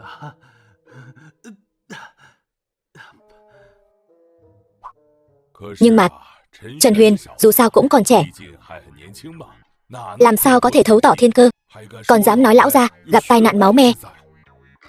Đúng, tu vi càng cao thì mạnh cách càng khó bị đoán trúng. Huống chi ta còn có linh dược trong tay, há là một tên nhóc có thể tùy tiện nhìn thấu. Nhưng mà tên nhóc này thật sự quá không biết điều, lại dám từ chối làm môn khách của lão gia. Thôi, mỗi người một chí hướng.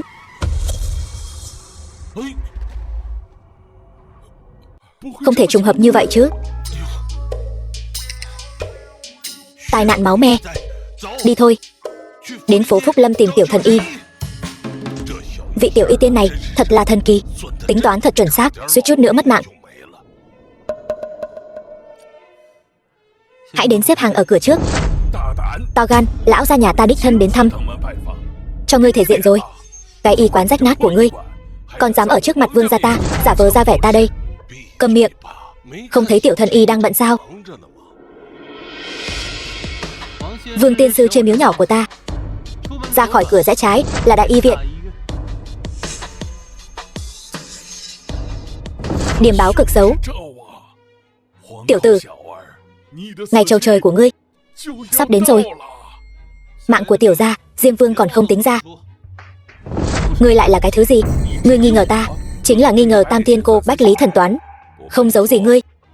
Bản tiên sinh được Tam Tiên Cô đích thân chỉ điểm. Trùng hợp thay, sư cô của ta cũng là Tam Tiên Cô. Nói như vậy, ngươi là sư đệ của ta. Nhưng sao ta chưa từng nghe Tam sư nương nhắc đến có một tên đồ đệ ngu si như heo như ngươi? Tiểu tử thối, ngươi biết cái gì? Tam Tiên Cô có 3.000 môn đồ, coi trọng nhất là xuất thân. Ta là người đứng nhất của Thanh Vân Quan. Thanh Vân Quan là đệ nhất đạo quán hương hỏa. Ngươi lại đến từ nơi nào? Thánh Y Môn. Thằng nhóc không biết trời cao đất dày. Loại lời nói đại nghịch bất đạo này ngươi cũng dám nói ra? Thánh Y Môn là nơi nào? Thánh Y Môn là tổ tông của Y Môn. Thiên hạ y giả che lấn đều muốn đến nơi tu tiên. Nghe người ta thổi phồng 20 năm, các ngươi chưa nói chán, ta đã nghe chán rồi. Thánh Y Môn gọi ta đi, ta cũng không muốn đi. Khoác lác, còn muốn khoác lác nữa. Ngươi tưởng ngươi là y thánh sao? Tiểu thân y, lời này không thể nói bừa. Thánh Y Môn 10 năm chọn một nhân tài, đều là chọn thiên tài có tiên cốt bẩm sinh. Loại nhân tài này vạn người mới có một. Cho nên nói Thánh Y Môn từ mấy trăm năm trước đã biến mất rồi. Theo ta được biết, Thánh Y Môn chỉ để lại một môn đồ cuối cùng, cũng chính là y thánh cuối cùng của Thánh Y Môn. Ai? Hình như gọi là Di Huyền. Cái gì? Liên quan gì đến ngươi? Không ai từng thấy dung mạo của hắn. Lịch đại y thánh lấy Long Ngọc làm tín vật.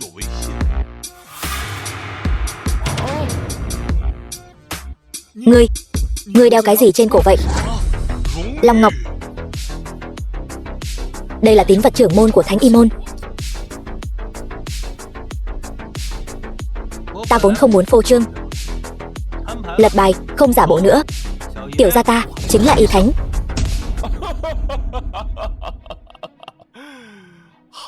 Được lắm, tiểu tử ngươi giỏi. Lấy một miếng ngọc giả để lừa bịp. Ngọc này có vết nứt, chắc chắn là giả. Long ngọc này có chứa thiên niên huyền thiết, làm sao có thể vỡ được? Long ngọc này là pháp khí phong ấn tu vi của ta. Thiên niên huyền thiết thì đã sao? Vẫn không thể chống lại cửu chuyển long thần công. Một thành công lực. Lão gia, chúng ta về trước thôi. Thằng nhãi này toàn nói dối, thật to gan lớn mật. Không chỉ mạo nhận mình là đồ đệ của Tam Tiên Cô, mà còn khoác lác nói mình là y thánh. Vương tiên sư được chân truyền của Tam Tiên Cô, xem sao bói quẻ, đứng đầu Đông Lăng, chưa từng sai lầm. Tiểu thân y tuổi trẻ bồng bột, mấy ngày nay cứ nghe tiên sư đi, an phận thủ thương. Nhãi danh. Nhớ kỹ bài học hôm nay, quý trọng mạng nhỏ, làm người đừng quá ngông cuồng.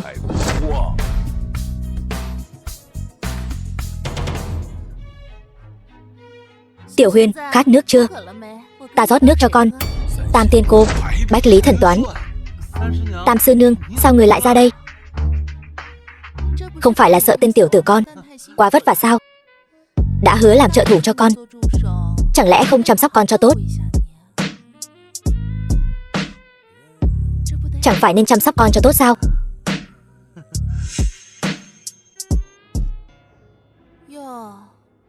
Tiểu tử nhà họ Vương vẫn còn sống sao? Tam Tiên Cô, lão nhân gia, lâu rồi không gặp. Kể từ lần chia tay ở Kính Đô đã 10 năm rồi. Cảm tạ Tam Tiên Cô, năm xưa đã cứu mạng. Nếu năm đó người không tính ra, Vương Hạo đã động tay động chân trên xe của ta, thì ta đã trầu trời rồi.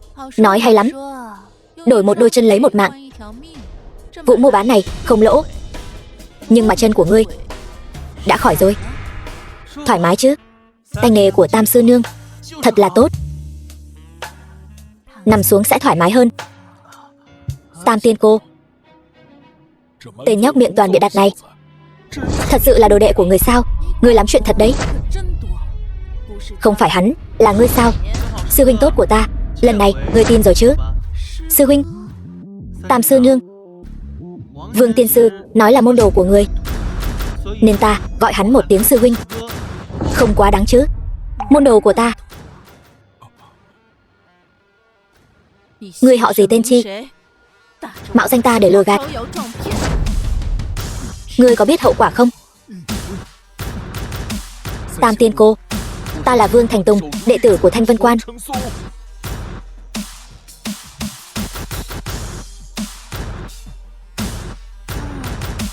Nhớ ra rồi, chính là cái đạo quán chuyên lừa tiền hương hỏa đó. Tam tiên cô tha mạng. Chân của Vương Khang là do ngươi chữa khỏi. Phải, to gan.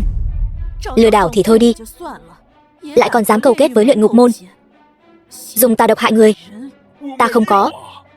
Xin tiên cô minh xét. Đây là cái gì? Tiên cô, đây là thần dược do Y Thánh đích thân luyện thành. Y Thánh ở ngay đây. Người chắc chứ? Cái gì? Là ta? Làm sao có thể? Sao tên nhóc này lại có thể là Y Thánh được? To gan. Trần Huyền chính là truyền nhân đời thứ 89 của Thánh Y Môn. Ta đã chứng kiến nó lớn lên. Người thật sự là Y Thánh. Tiểu thần Y là Vương mỗ ta mắt kém, trách lầm tiểu thần Y rồi. Xin người hãy nhận ta làm đồ đệ. Cái gì? Không được. Vương lão bản, mau đứng dậy đi. Không, ngài là Y Thánh, lại là đồ đệ của Tam tiên cô. Nếu ngài có thể nhận ta làm đồ đệ, là vinh hạnh của ta. Sao có thể được? Ta chưa từng làm sư phụ của ai. Tiểu Huyền, tu vi hiện tại của con đã có thể xuất sư rồi. Nếu con đã có duyên với Vương gia, thì hãy nhận Vương Khang làm đồ đệ đi. Cái gì Vương gia, thủ phủ Kính Đô, lại trở thành đồ đệ của tên nhóc này? Nếu Tam sư nương đã lên tiếng, ta sẽ nhận ngươi làm đồ đệ. Được.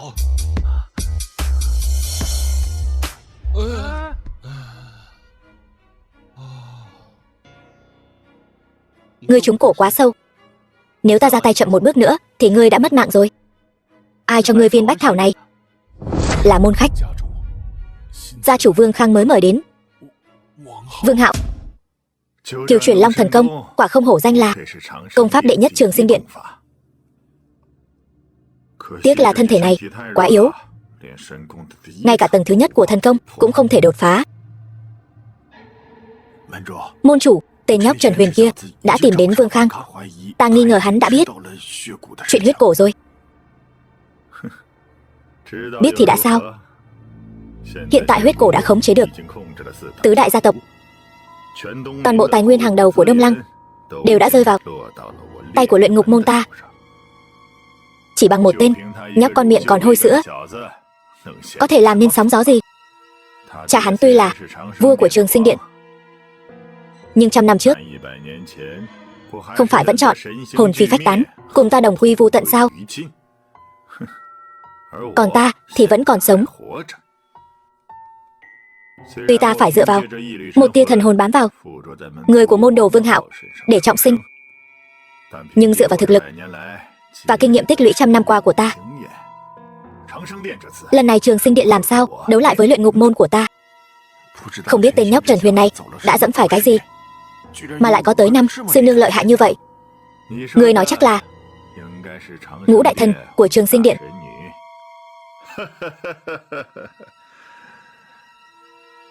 Đến thật dễ dàng. Không ngờ ngũ đại thần nữ của Trường Sinh Điện lại xuống núi hầu hạ hắn sớm như vậy. Ngũ thần nữ, đây là các ngươi tự mò đến cửa. Đừng trách ta không thương hoa tiếc ngọc. Chỉ cần ta đoạt được 5 vị thần nữ này, Kiều Chuyển Long thần công đại công cáo thành.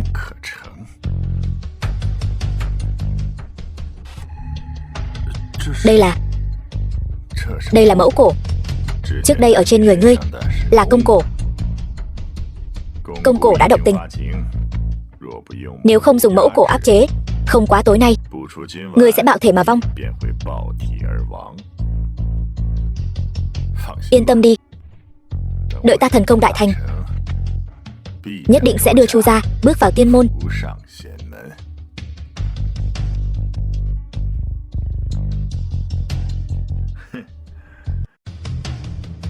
Vương Khang là thủ phủ Kính Đô, nhất tâm cầu tiên vấn đạo. Thông qua hắn mà đưa Bách Thảo Hoàn vào Kính Đô là lựa chọn tốt nhất. 3 ngày sau có thể mượn buổi công bố tân dược của Vương gia để đẩy Bách Thảo Hoàn ra thị trường. Đừng bỏ lỡ cơ hội tốt này. Đã hiểu. Chỉ cần Bách Thảo Hoàn vào kinh, thiên hạ của môn chủ tự nhiên nằm gọn trong tay. Tam sư nương, đây là cổ trùng mà Luyện Ngục môn nuôi dưỡng. Ta còn tưởng là thứ tốt gì, hóa ra chỉ là bán thành phẩm. Bán thành phẩm mà đã có công hiệu lớn đến vậy sao? Chỉ là trò vặt vãnh thôi. Nếu Bách Thảo Hoàn được bán ở Đông Lăng, vậy thì tất cả mọi người đều sẽ bị lợi dụng và khống chế. Ta nghĩ lần này Luyện Ngục môn muốn tái lập môn phái, ngóc đầu dậy. Nằm mơ giữa ban ngày. Bọn tà ma ngoại đạo này từ 100 năm trước đã nên trầu trời hết rồi. Luyện Ngục môn và ta có mối thù sát cha. Ta tuyệt đối sẽ không để hắn tiếp tục gieo họa cho thế gian. Không ổn rồi. Hai khí xung khắc, hung sát đoạt xá. Môn chủ Luyện Ngục môn thế mà còn sống. E rằng môn chủ Luyện Ngục môn dùng quỷ pháp để bảo tồn thân hồn. Này, e rằng đã dùng trường sinh chi pháp mà trùng sinh ở nơi khác. Hiện tại Kiều Chuyển Long thần công của ta mới tu luyện đến tầng thứ 3. Nếu không gấp rút tu luyện, e rằng không địch nổi. Tiểu Huyền, chẳng phải còn có chúng ta sao? Nhóc con quên rồi sao?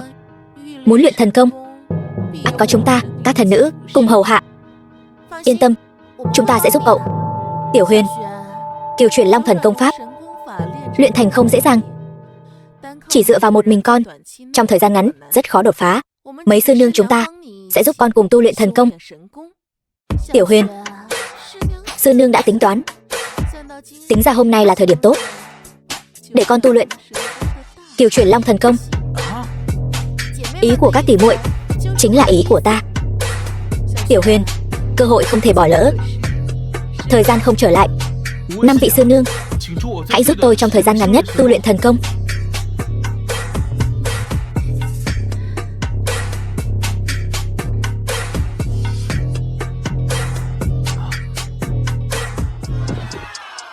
Tiểu Huyền, đại sư nương có đôi tất đen con yêu thích nhất.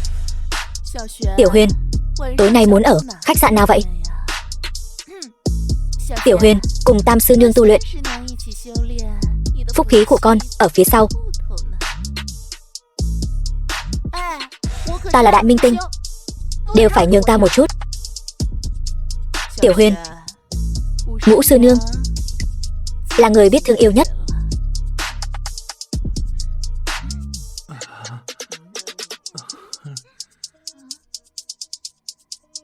Tiểu Huyền, lại đây. Đại sư nương bắt mạch cho con. Đại sư nương, người bắt mạch làm gì? Đương nhiên là đối chứng hạ dược. Cho con một phương thuốc long tinh hổ mãnh. Đại sư nương, là ta. Giữ cho ta một phòng tổng thống sang trọng nhất. Còn nữa, từ ngày mai trở đi, khách sạn Long Hoa toàn bộ phải sơ tán, không cho phép bất kỳ ai quấy rầy. Dương Tròn, thế nào? Ngày mai hủy hết tất cả các lịch trình.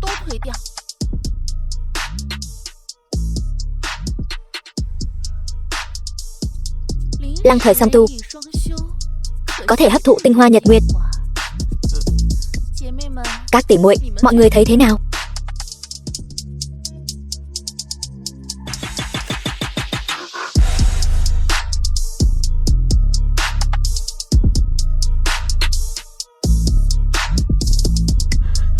Thần công đại thành, chúc mừng quân vương hồi quy.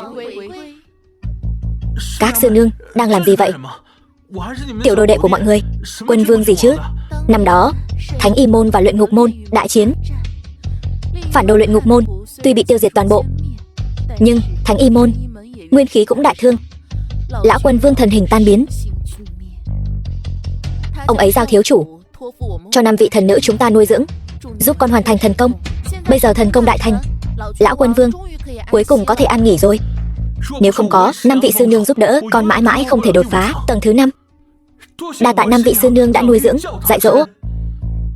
Đồ ngốc, đây là sứ mệnh của 5 sư nương chúng ta. Bây giờ con đã đại công cáo thành, cuối cùng cũng đến lúc báo thù cho phụ thân con rồi. 3 ngày nữa, trong buổi họp báo ra mắt tân dược của Vương Hạo sẽ ra mắt Bách Thảo Hoàn. Theo ta suy đoán, hắn không chỉ muốn mượn tay Vương Khang để khống chế Đông Lăng, mà còn muốn đưa Bách Thảo Hoàn đến Kính Đô. Ta sẽ đi diệt hắn ngay bây giờ. Hắn là cái thá gì, dám ở Đông Lăng làm càn? Đừng vội, Vương Khang là người của ta. Hắn nói với ta 3 ngày nữa Vương Hạo sẽ ra mắt tân dược của bọn họ tại buổi họp báo của Vương gia. Hắn muốn nhân cơ hội này dò la tin tức của môn chủ luyện ngục môn. Ta bảo Vương Khang cố ý tung tin bệnh tình nguy kịch, nói là đang thu mua số lượng lớn Bách Thảo Hoàn. Vương Hạo, tên tiểu nhân này, đã phản bội ta. Vừa hay lần này, nợ cũ nợ mới, cùng tính toán hết.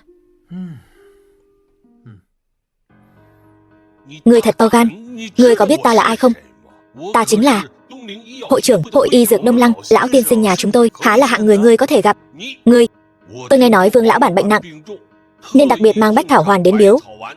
Nếu làm chậm trễ bệnh tình của Vương lão bản thì cẩn thận cái đầu của ngươi đấy. Có Bách Thảo Hoàn này, cứu mạng Vương lão bản là có thể trở thành môn khách của Vương gia. Về sau vinh hoa phú quý còn phải lo lắng sao?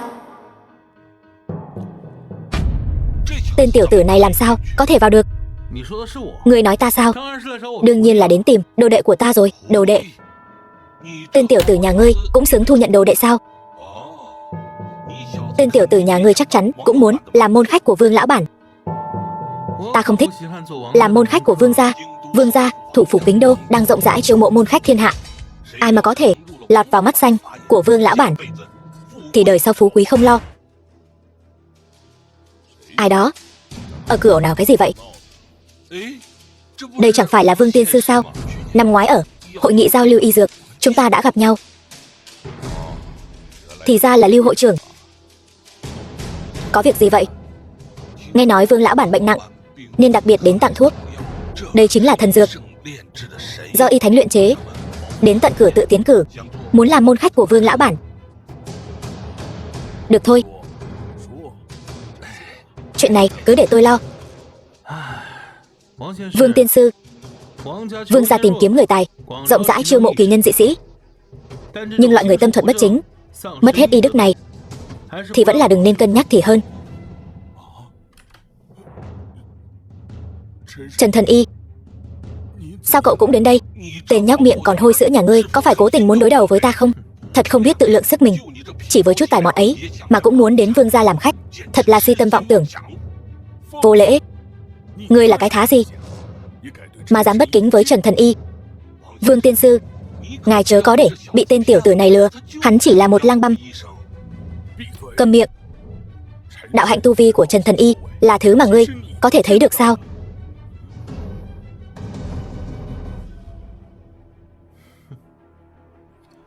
Không ngoài dự liệu của ta. Con chuột này vừa ngửi thấy mùi thơm liền chạy tới. Tiểu tử, ngươi chính là không muốn thấy ta làm môn khách của Vương gia. Không nhận. Môn khách của Vương gia đã đủ rồi. Cái gì? Vương tiên sư, sao ngài lại tin lời phiến diện của tiểu tử này? Không cần nhiều lời. Môn khách của Vương gia Kính Đô, ngươi xứng đáng sao? Ta đường đường là hội trưởng hiệp hội y dược mà không xứng. Hắn, tên lang băm này, xứng sao? Thứ không biết tự lượng sức mình, ngươi cũng dám. So với Trần Thần Y, tiên sư, ta cũng chỉ là một tiểu nhân vật mà thôi, không muốn cùng Lưu hội trưởng tranh cao thấp. Vương tiên sư, tiểu tử này sẽ không phải là đồ đệ của ngài chứ? Đồ nhi của ta. Lão già, đừng nói bậy. Trần Thần Y, ta không có ý đó. Không ngờ Vương tiên sư ngài là đệ tử của Thanh Vân Quan lại chấp nhận nhận một tên lang băm làm đồ đệ. Nói ra, không sợ hiệp hội y dược chê cười sao? Cả đời này, nếu ta có thể nhận Trần Thần Y làm đồ đệ, ta tiêu đời cũng không tiếc. Ai to gan lớn mật vậy, dám ở cửa Vương gia ta gây chuyện? Lão gia, ngài tới rồi.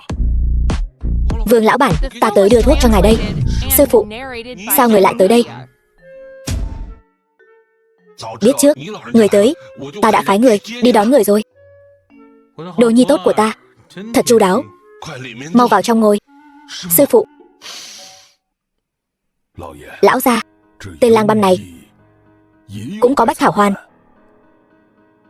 Đúng vậy, chính là con sâu hại người. Người đâu? Đốt nó cho ta. Người điên rồi. Đây chính là thần dược do y thánh luyện chế đó. Câm miệng. Dám ở đây bôi nhọ y thánh.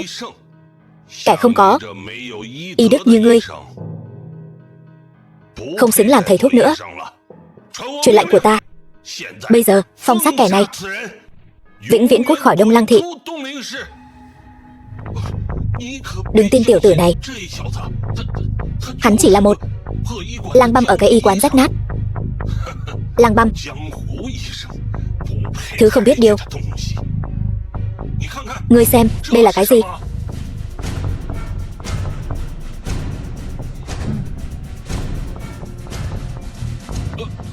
Long ngọc.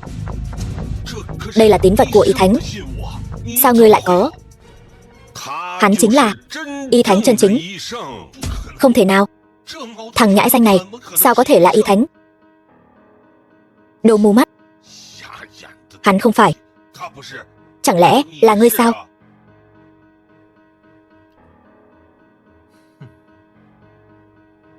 Trần Thần Y là truyền nhân duy nhất của Thánh Y môn.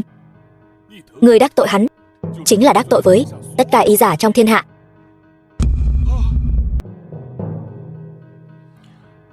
Ngươi ý mình lớn tuổi, ta không so đo với ngươi. Nhưng ngươi rõ ràng biết Bách Thảo Hoàn sẽ hại vô số người. Vậy mà ngươi lại vì tư lợi cá nhân mà coi mạng người như cỏ rác. Ngươi không xứng làm thầy thuốc nữa.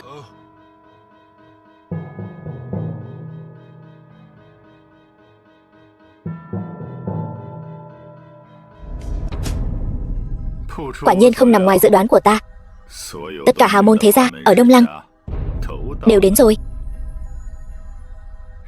Ai có thể từ chối cơ hội tu luyện thành tiên chứ? Lợi dụng thực lực của phú thương ở Kính Đô để mở rộng tầm ảnh hưởng của Bách Thảo Hoàn. Chiều này thật diệu kỳ. Nhưng chỉ sợ thằng nhãi Trần Huyền kia đến quấy rối. Một thằng nhóc chỉ tu luyện 10 năm, sao có thể so được với 100 năm tu vi của ta? Hôm nay ta sẽ dương danh lập vạn, để hắn biết Thánh Y môn không thể so sánh với Luyện Ngục môn. Nhưng 5 vị sư nương của hắn lại cực kỳ lợi hại. Chỉ cần dậm chân là có thể khiến Đông Lăng long trời lở đất. Ta sợ sẽ bất lợi cho chúng ta. Yên tâm, hôm nay không ai có thể giúp Trần Huyền được.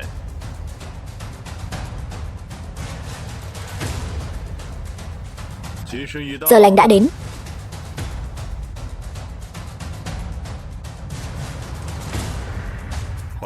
Hoan nghênh quý vị đến tham dự buổi họp báo ra mắt tân dược của Vương gia. Xin mời gia chủ Vương gia tuyên bố bắt đầu.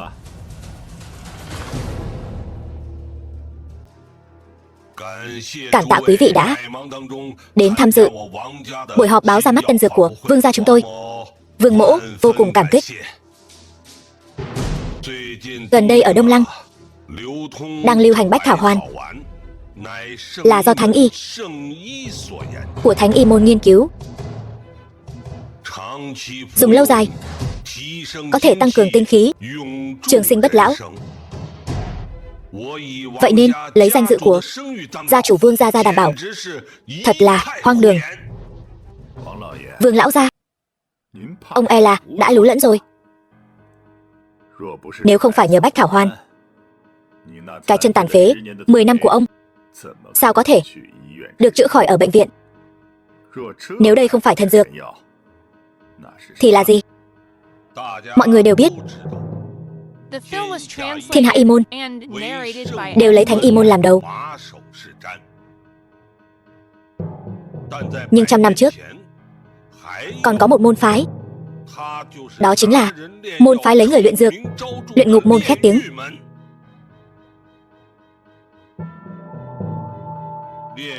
Luyện Ngục Môn lấy người sống luyện thuốc, bất nhân bất nghĩa,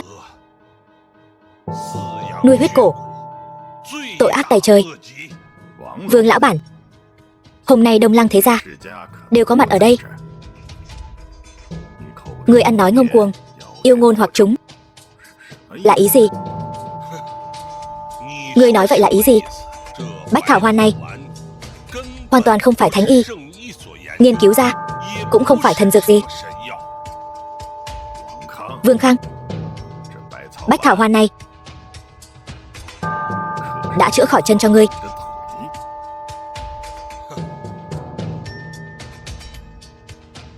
Đó là huyết cổ nhập thể, kiểm soát thân thể ta.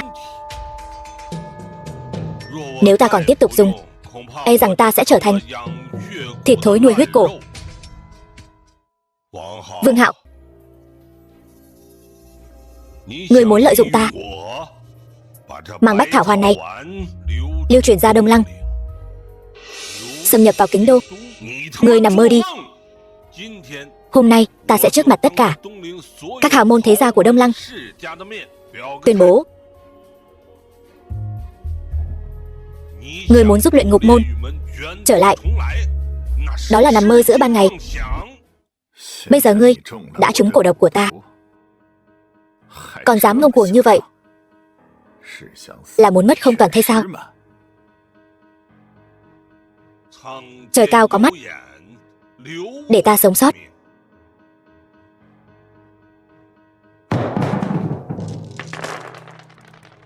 Chỉ cần có ta, Vương Khang, cả đời này ngươi đừng nghĩ tới chuyện mang thuốc này lưu truyền ra Đông Lăng.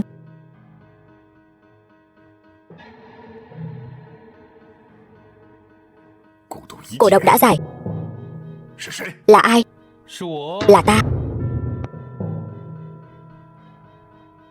Vương Hạo, cổ độc còn con này sao có thể làm khó được ta? Lũ hèn nhát Thánh Y Môn cũng dám đấu với ta.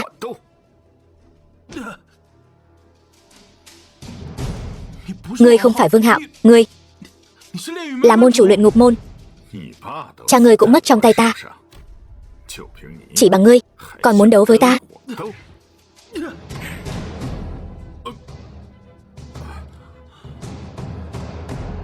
Ngươi lại luyện thành Cửu Chuyển Thần Long Công, quả nhiên chiếm được thân xác người khác.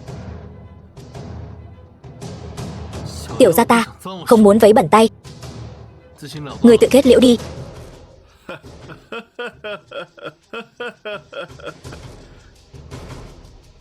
Nếu ta trầu trời,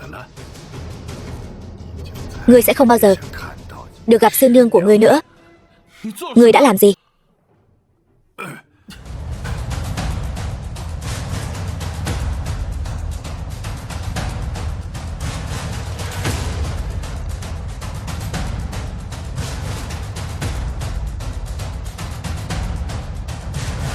Hèn hạ, lại dám dùng mê hồn hương.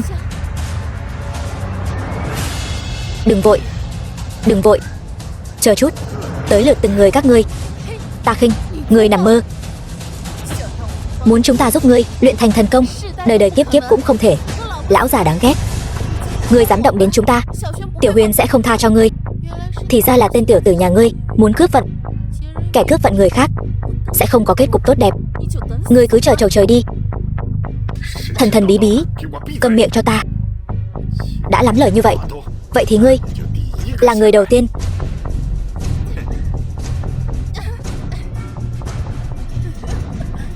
Lão già, người đàn ông đụng vào ta đều bạo bệnh mà tiêu đời cả rồi. Muốn chầu trời đến vậy sao? Nói sớm đi chứ. Lại đây. Tư vị nữ thủ phủ Đông Lăng này chắc là sướng lắm nhỉ. Đợi lát nữa rồi tính sổ. Ngươi cái bà đồng này. Muốn thải âm bổ dương, tu luyện thần công. Ngươi bộ xương già này ăn cho hết nổi không? Diêm Vương cũng lơ lửng trên đầu ngươi rồi đấy. Ngươi còn nghĩ đến trâu già gặm cỏ non sao? Ta khinh. Tất cả im miệng cho ta.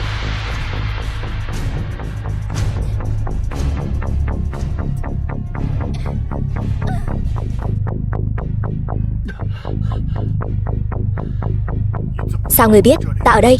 Chán sống.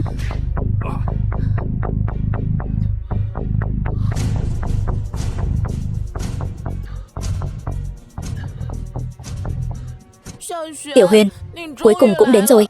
Lão già đáng ghét này, hắn ức hiếp ta. Sư nương, mọi người không sao chứ?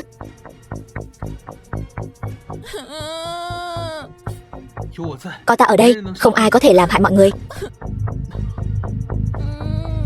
Dám động vào nữ nhân của ta, chán sống.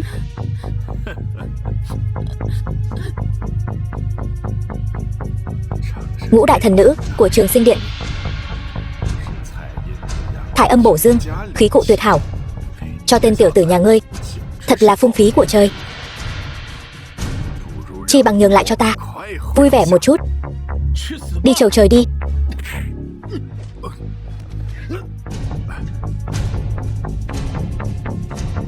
Thủ sát cha, hận diệt tộc, nợ này nên tính toán rồi. Kiều chuyển long thần công, người vậy mà tu luyện đến mức viên mãn rồi.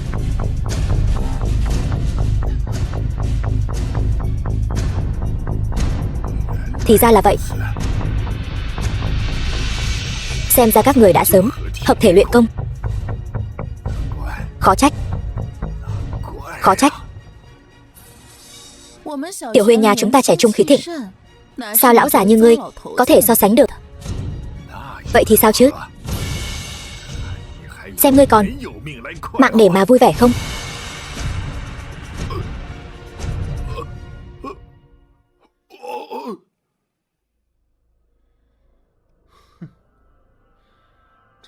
Bách thảo hoa này tư vị thế nào? Không thể nào, ta không có ăn. Vào đi.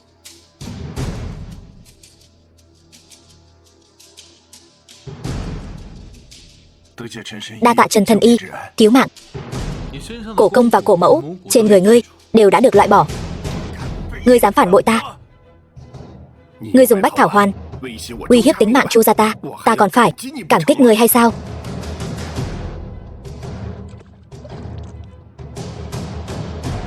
Ta lấy mạng ngươi.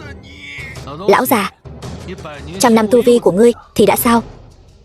Thân thể ngươi bây giờ vẫn chỉ là huyết nhục phàm thai. Cổ công và cổ mẫu này ở trong mỗi một nơi trên cơ thể ngươi, tư vị hoan lạc, sướng không? Đi uống thuốc. Thuốc lần này đảm bảo con long hổ 7 ngày 7 đêm. Tiểu Huyền, con vẫn nên luyện công cùng ta đi. Ta sợ mỗi ngày con bị mấy sư nương này giày vò, không chịu nổi. Tiểu Huyền, vẫn nên học bói toán cùng ta đi. Ta vừa mới bói một quẻ, nói người con cháu hưng vượng, sáng sớm vẫn nên đi ăn cơm cùng ta đi. Tôi vừa đặt phòng tổng thống. Tiểu Huyền, cứ nói thẳng đi, rốt cuộc ngươi chọn ai?